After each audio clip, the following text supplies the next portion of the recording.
Senador, yo quisiera saber su opinión sobre estas declaraciones del gobernador del Banco de México, Agustín Castro, que dice en el área del PAN, que la reforma buena es la energética, y soslayando un poco la reforma hacendaria, y además de que también está de acuerdo en implementar el IVA en la Unión Occidental. Bueno, primero, don Agustín Carstens es un economista muy prestigiado a nivel internacional, le ha dado un buen rumbo al Banco de México y sin duda la visión que sobre la economía tiene es una visión neoliberal. La planeación de la economía desde criterios de la estabilidad macroeconómica y el crecimiento fundado básicamente en una recaudación sin distingos de quienes tienen más o quienes ganan más y quienes ganan menos. No estamos de acuerdo en ello.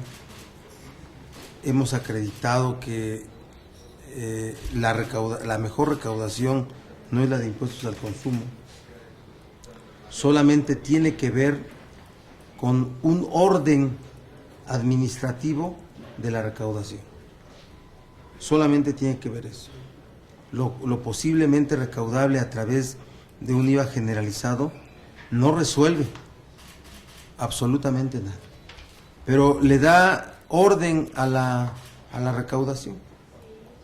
Y por lo que respecta a establecer que la buena es la reforma energética, pues tiene que ver con el camino de encontrar la inversión nacional y extranjera privada en temas que son los de la aspiración del capital, petróleo y gas. No hay otra beta más importante para invertir que en petróleo y en gas, para el capital internacional o el capital nacional privado. Esto se separa de la visión nacionalista de la defensa de la soberanía y la visión nacionalista de hacer que Pemex sea una empresa exitosa que recupere lo que fue, una empresa de las primeras del mundo en materia petrolera. Y nosotros hemos descrito cuáles son los elementos que debe de incluir una iniciativa de esta naturaleza. Fueron los que planteó el ingeniero Cárdenas y que ha elaborado por mucho tiempo con un grupo de expertos en lo que se ha llamado la modernización de Pemex. Ya puedo repetir, pero es ya muy repetido los elementos de esta modernización de Pemex. Así es que no estamos de acuerdo con lo que dijo Agustín Carstens, más allá del respeto que le tenemos, más allá de ser de uno de nuestros invitados para darnos una conferencia el día que arranca nuestra plenaria, el día 28 de enero. Por cierto, al día siguiente vamos a tener también como conferencia a David Ibarra Muñoz, que es la otra visión del planteamiento económico, y bienvenida al debate. También nunca descalificaré y diré, nos vamos a negar a debatir, no, vamos a estar abiertos al debate. Él dice incluso que la energética va a dar más recaudación que la reforma hacendaria. Sin duda que sí, sin duda que sí, porque va a ser inversión privada, sería inversión privada, sería capital privado en ese sector energético, pero para nosotros sería esa inversión privada ceder soberanía en cuanto a los recursos que son de la nación. Senador, quisiera preguntarle, esta propuesta que presentó hace unos días el ingeniero Cuauhtémoc Cárdenas, las bancadas del PRD la harán suya y la presentarán como iniciativa. Y la otra pregunta es, bueno, ya se conoce que sí viene una reforma en telecomunicaciones. ¿Qué esperaría el PRD de esta reforma? ¿O cuál sería la reforma que el PRD estaría impulsando o estaría a favor? Bueno, primero decirte que nosotros ya hemos hecho nuestra la propuesta del ingeniero Cárdenas, que tiene que ver con el régimen fiscal de Pemex, con dotarlo de autonomía técnica y de gestión, con dotarlo de la posibilidad de diseñar su esquema presupuestal, su capacidad de inversión, que siga siendo la fuente más importante de los ingresos de la nación, pero que no se le destine al fracaso, al deterioro, a que siga avanzando en la ruta de volverse, de ser una empresa fuera de época, obsoleta, y que eso, con los riesgos que eso implica en el tema de refinerías, de extracción, de conducción de gas, de petróleo, de crudo, de todo, ¿no? Necesitamos modernizar a Pemex y necesitamos apoyar a Pemex y que Pemex siga siendo la principal fuente de ingresos del país y que el petróleo siga siendo un recurso natural del pueblo de México y no un recurso natural del capital nacional o extranjero. Eso es nosotros. Hay el desarrollo de 8 iniciativas. La propuesta de Cárdenas se esquematiza en 8 iniciativas que estamos desarrollando. Porque hoy lo que queremos es una agenda del Senado. El PAN hoy termina su plenaria, el PRI la arranca el siguiente fin de semana y nosotros la desahogamos el lunes y martes 28 y 29. ¿Sí? Y cada uno va a fijar sus temas. Algo muy rápido de explicar es, los temas del pacto son temas distintos a los temas del Senado. No son distintos. ¿Sí? Es que nada nuevo, eso está en el pacto. Pues antes de estar en el pacto estuvo en el Senado, estuvo en la Cámara de Diputados. Hay muchísimos insumos, que son las iniciativas presentadas por legisladoras y legisladores que ya hacen planteamientos específicos de los temas del pacto. Entonces, el Senado va a desahogar los temas de las preferentes que lleguen, los temas del pacto, pero también va a desarrollar su agenda, que pueden ser coincidentes. Y nosotros ya vamos a seguir planteando una agenda temática, pero vamos a plantear iniciativas específicas para cada ley, es decir, nombre y apellido de la propuesta legislativa. Donde no haya insumos, presentaremos iniciativa. ¿Sí? Entonces vamos a aprobar en cada plenaria las prioridades, pero al final vamos a crear un esquema de las prioridades del Senado. Y yo entiendo perfectamente que esto es proporcional al tamaño del grupo parlamentario. ¿Sí? En la agenda final del Senado, seguramente el PRI tendrá más propuestas que nosotros discutiremos y acordemos sus alcances y sus contenidos. Del PAN tendrá más que nosotros y nosotros tenemos las que nos correspondan. Esa es la forma de poder avanzar. De lo contrario estaríamos copados, cubiertos por las propuestas. Y respecto a las telecomunicaciones de manera específica, hay iniciativas presentadas por legisladores de legislaturas anteriores del PRD. El senador Carlos Sotelo presentó una, ¿sí? Y en el Senado, en el pacto, sé que están en días los partidos de presentar sus propuestas, pero los partidos, no las bancadas, ¿sí? Las bancadas apenas van a acomodar su método de cómo participar en la construcción de las propuestas del pacto. Si tú me preguntas, Mariel, cuáles son los contenidos de la propuesta de telecomunicaciones del PRD en el pacto, te digo con honestidad que no lo conozco.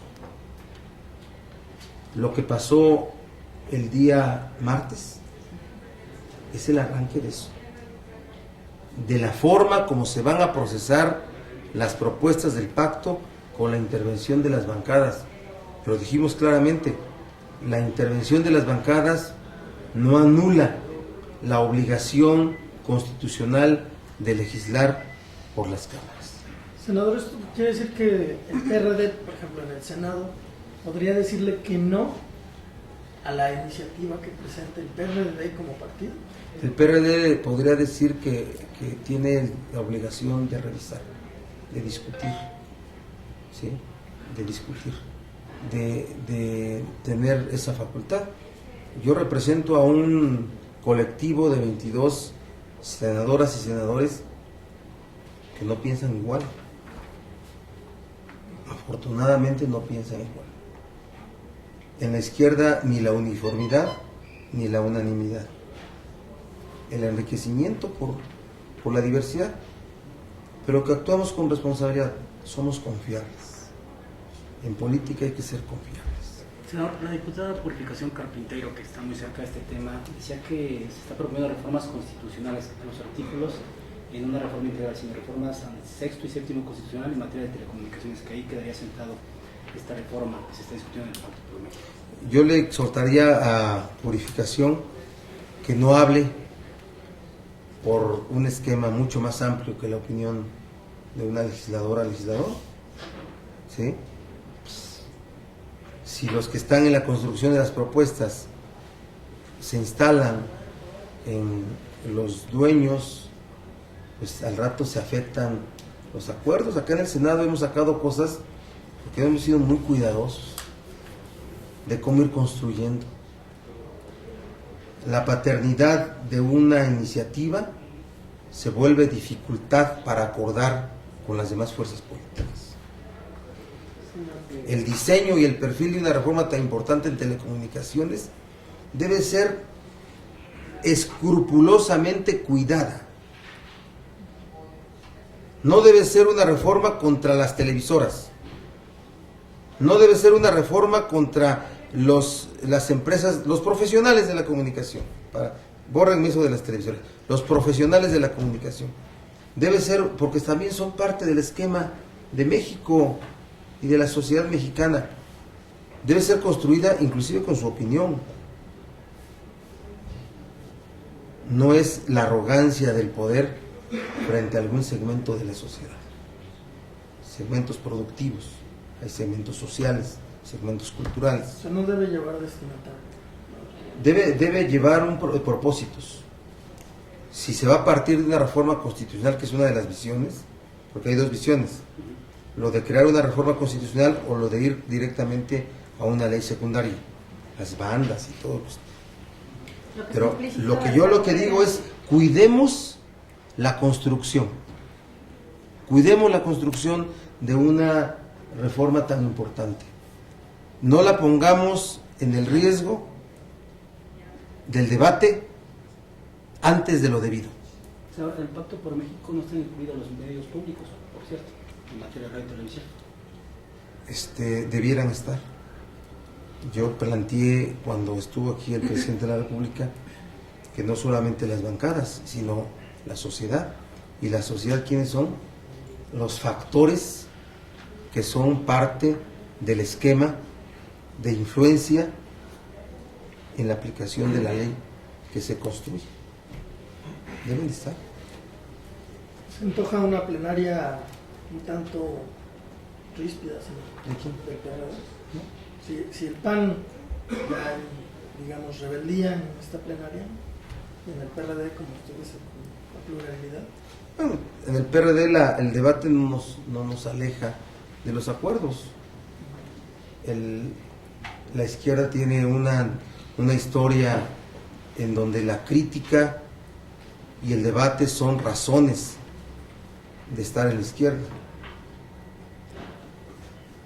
Son los perfiles de las mujeres y de los hombres que estamos en la izquierda. ¿Sí? Yo creo que el PAN está en un proceso de acomodo interno en donde pareciera que se están perradizando. Senador Juan Carlos Fonseca, de 1+1. Yo le quiero preguntar sobre cuál es la postura que tendrá eventualmente el periodo que ya tiene sobre el problema de la deuda de los estados y municipios, sobre todo ahora que la situación como que se está calentando un poquito en términos de las opiniones del gobernador Agustín Carstens, del propio PAN, y sobre todo, ¿quién va a acabar por pagar esa deuda? Perdón, senador. Gracias por el futuro Sí, inmediato. Ah. No es cierto. Vicejefe de gobierno. Y no me dijo gobernador, no me dijo No, miren, el endeudamiento de las entidades federativas es una realidad que hay que resolver. Es la primera definición. Porque no hay viabilidad en las finanzas de muchos estados bajo este mismo esquema. Por el endeudamiento y por el sistema de recaudación. No hay habilidad. Seguimos viviendo en un esquema en donde la federación era el poder absoluto. Quien lo pudo haber rediseñado fue el PAN en el 2000, con su llegada al poder, y no lo hizo. Preservaron la concentración de funciones de la federación, entre ellas la recaudación. Debió haber creado un sistema de coordinación fiscal moderno para dotar a las entidades federativas de mucho mayor autonomía y con mucho mayor capacidad de recaudación. E instalar la ruta de dotar a los municipios, los estados a los municipios, de esa condición, de más autonomía, aunque es un municipio autónomo, ¿cuál autónomo? Más autonomía y más capacidad de recaudación. No lo hicieron. Y hoy tenemos un sistema de coordinación fiscal que se aplica solo para que la federación siga siendo el poder real en el Estado mexicano. Estado constituido por federación, estados y municipios. Cuando nosotros vemos cómo aparecen los endeudamientos en los estados y los municipios, lo que vemos es una realidad. ¿Sí? ¿Cuál es la realidad? No hay recaudación suficiente para responder a las demandas de infraestructura en los estados y los municipios. Los grandes proyectos de infraestructura no pueden ser subsidiados con las participaciones de la federación. Y vemos cómo se empezaron a endeudar. Antes no había préstamos estados y municipios. En los 80s no lo había. En los 90s se empezó a aparecer. Pero cuando se constituyeron como una forma de poder desarrollar infraestructura en estados y municipios, fue en el 2000, a partir del 2000. Con una legislación deficiente y con esquemas bancarios que propiciaban inclusive la defraudación de los propios estados y de los propios municipios. Ellos mismos facilitaron cosas. Con un sistema de control para que la federación impidiera, porque ¿quién controla el esquema de bancos si no es la federación? ¿No los bancos debieron haber consultado a la federación sobre si se otorgaba o no el crédito? Debió haber sido así. Pero a eso le agregamos la corrupción. La corrupción, el desvío de recursos provenientes del endeudamiento. ¿Sí? Del endeudamiento. Y podemos citar muchísimos casos. No hay posibilidad de endeudarse para gasto ordinario, pues se lo hacían. Para pagar aguinaldos los fines de año, los cierres de ejercicio en cada año, muchos de ellos se solventaron con créditos bancarios. ¿Qué hicimos? La ley de contabilidad gubernamental. Hoy esa ley ordena el ejercicio de gasto, desde la federación hasta los municipios. Entonces hoy, ¿a qué estoy planteando? Es una realidad que hay que resolver pero no puede ser borrón y cuenta nueva, ¿eh?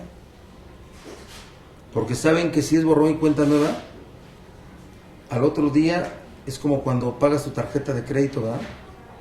El día que la pagas, te sientes muy bien y al día siguiente asistes a un centro comercial, ya te gustó un zapatito, una camisita y te la compras, ¿verdad?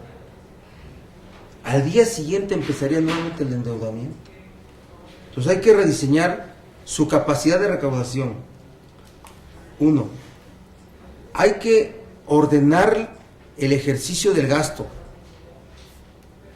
pero sin duda hay que presentar una solución a economías en las entidades y en los municipios que hoy no son viables, No reeditar el tema del FOBAPROA hoy de los estados y los municipios, no es así. Es mejorar su capacidad de recaudación, organizar y la planeación del gasto y desde luego avalar la nueva capacidad de endeudamiento, pero de manera ordenada. Por eso el término rescate se ha interpretado para decir si borrón y cuenta nueva o no, como si se borrara la deuda y la absorbiera la federación o si no se hace cargo. No es así. ¿Viene para acá la ley de responsabilidad nacional? Sí, Aquí viene acá para este periodo como parte del pacto.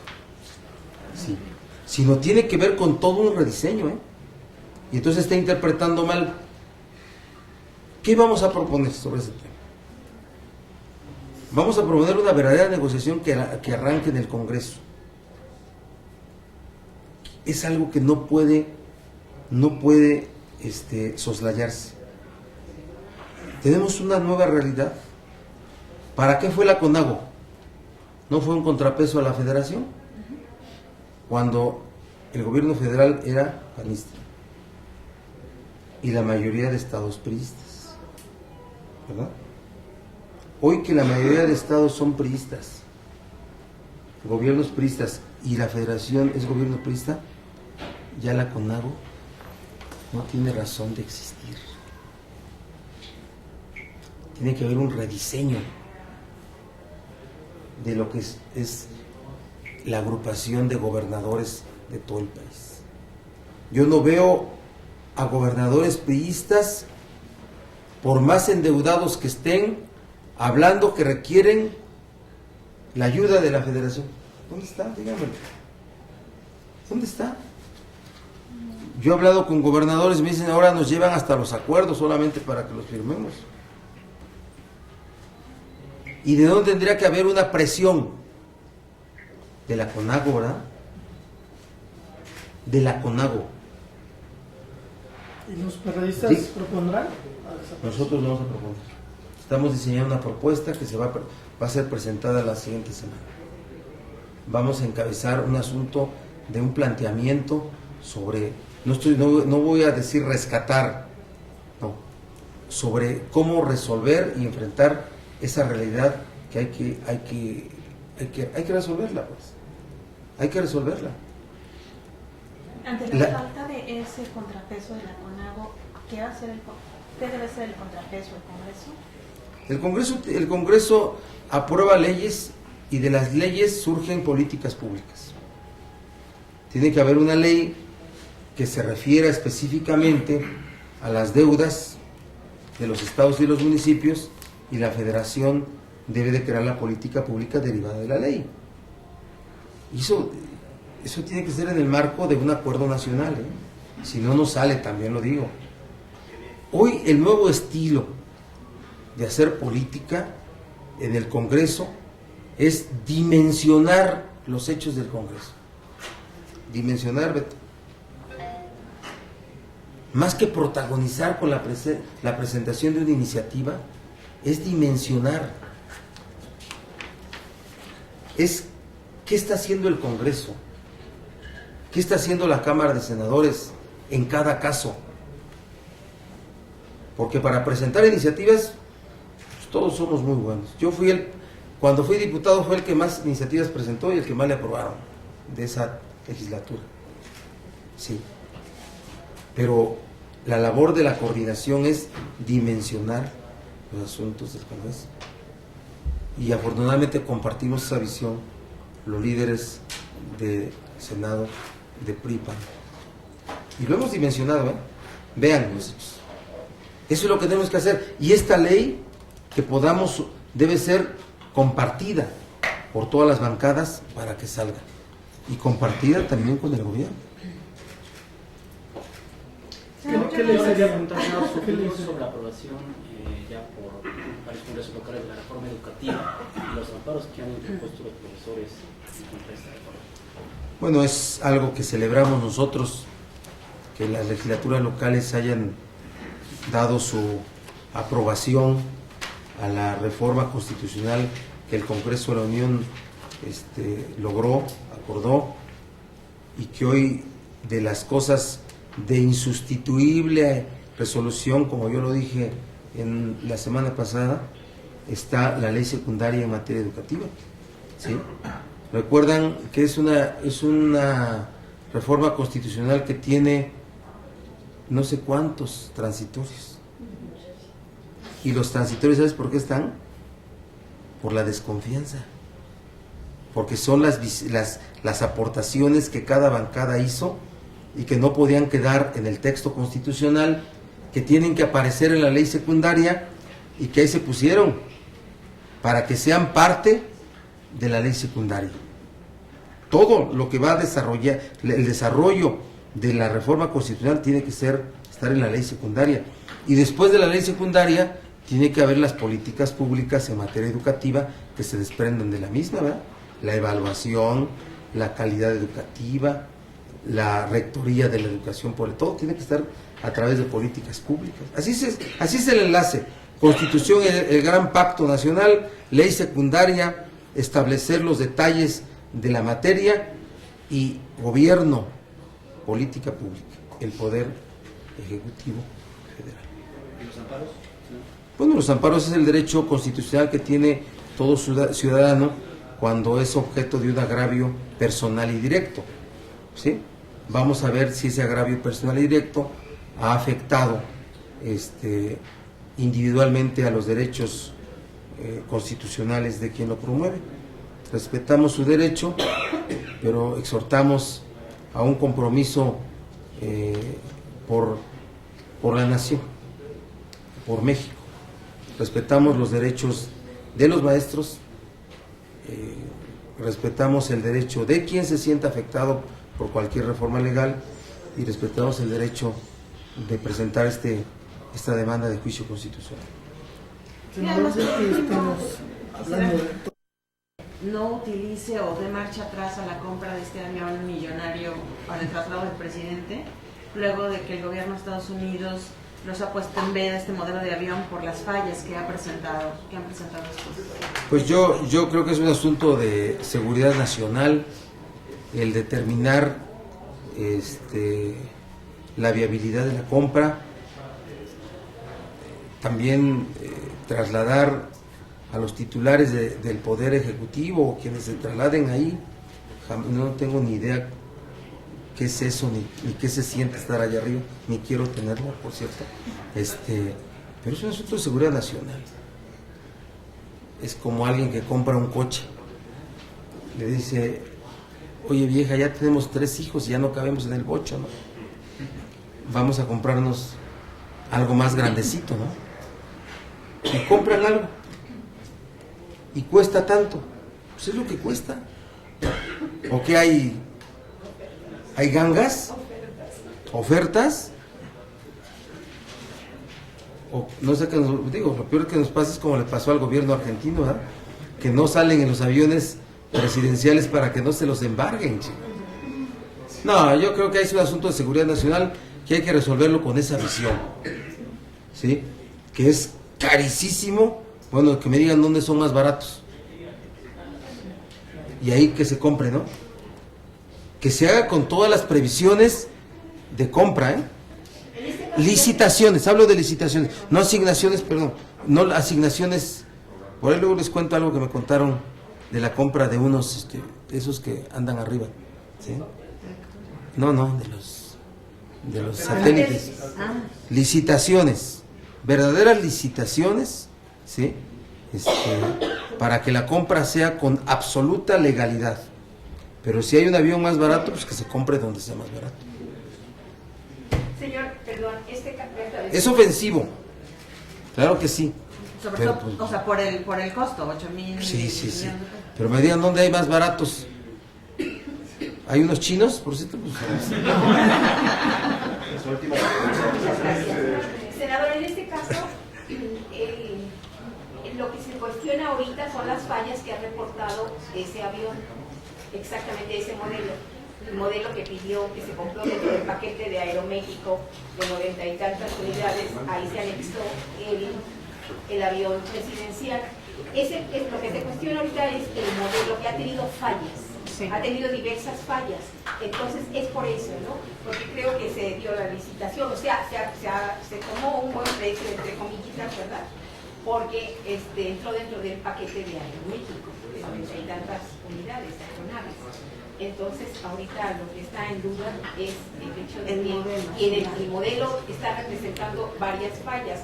Y es, como se dice, es cuestión de seguridad nacional. es un asunto de seguridad nacional. La Boeing es una empresa mundial de enorme prestigio, ¿verdad que sí? Y entonces tendrá que corregir todas sus unidades. Seguramente ya lo están haciendo. Seguramente. Aeronáutica de Estados Unidos ya determinó que tienen que revisarse todas las unidades. Resueltas todas las condiciones de seguridad, que por eso digo que es un asunto de seguridad nacional, ¿verdad que sí? Pues ya la decisión ya se tomó, y vuelvo a repetir, si hay más baratos, yo le entro, que estén más baratos. Senador, nada más una última pregunta. Quisiera saber su opinión sobre estas críticas que se han hecho al gobierno del DF y estos llamados sobre todo del sector empresarial por el tema de la seguridad, que pues en el fin de semana pasado hubo 24 muertes, 24 muertes en un lapso pequeño. Eso detonó las críticas y La seguridad será siempre un tema por el que hay que hacer más cosas. Y nosotros estamos ciertos que el gobierno de Miguel Ángel Mancera lo está haciendo. Seguimos viviendo en esta extraordinaria ciudad con este ambiente extraordinariamente complejo, en el que cuando transitamos por donde vivimos, donde trabajamos, nos preguntamos cómo es que esto funciona. Y nos sentimos a gusto vivir en esta ciudad. Se lo dice un provinciano que cada vez se identifica más con ustedes como sociedad, que son extraordinarios, de verdad que sí, y no lo digo en ánimo de halago. La ciudad es hermosa, y si es más hermosa si se conoce. Hay que conocer más esta ciudad, su historia.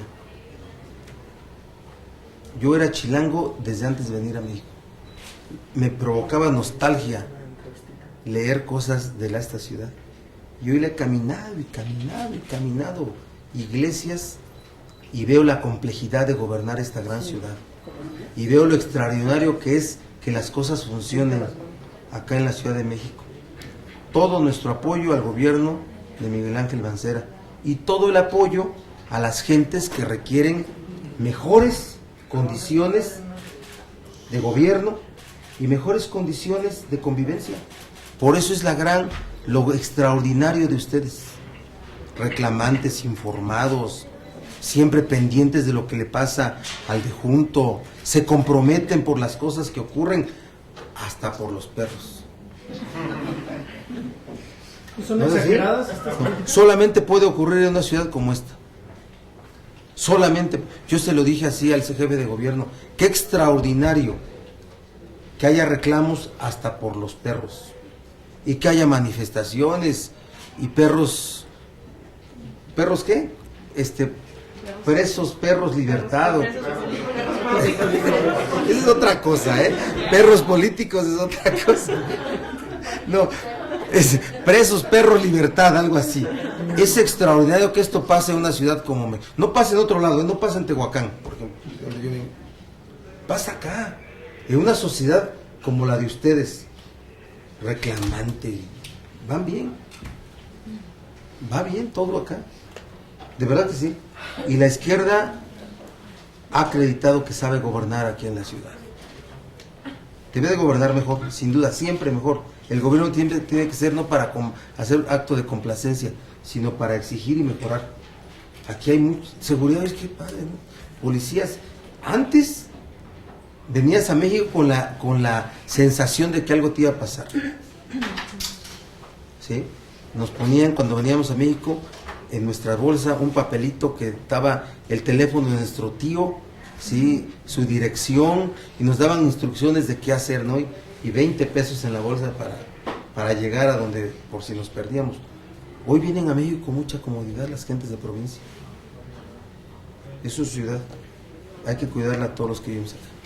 Sale, gracias. Senador, yo le tengo una pregunta. Sí. La Comité dijo hace un momento que con la obligatoriedad de la preparatoria, que hace necesario que el concurso sea más flexible, esto es, que ya no va a haber, ya no va a ser necesario un número de aciertos para que entren los alumnos, van a tener cabida todos. ¿Cuál sería su opinión? ¿No se va a demeritar de la educación y que los jóvenes pues ya no estudien para este examen? No, tienen que estudiar. Ajá, pero... Yo creo que la matrícula para la educación media y superior tiene que ser ampliada. Hemos visto cómo se ha reducido, ¿sí? Hemos visto cómo se han cancelado las posibilidades de acceso a la educación desde hace varios años, y la aparición de muchas escuelas preparatorias, bueno, la educación, las escuelas privadas, su aparición, algunas muy buenas, otras no lo son, tiene que ver con la imposibilidad del acceso. Así es que ¿Es una buena medida esta? yo digo que la educación depende sí del maestro, mucho de la casa y más del interesado, ¿no? Porque también donde no hay, no habrá, ¿sí? Pero yo sí creo en que debe de ampliarse el esquema de acceso a preparatorias y universidades. Somos gente que venimos de la escuela pública y pues escuela pública, ¿verdad? ¿Sí? Gracias, amigos. Gracias.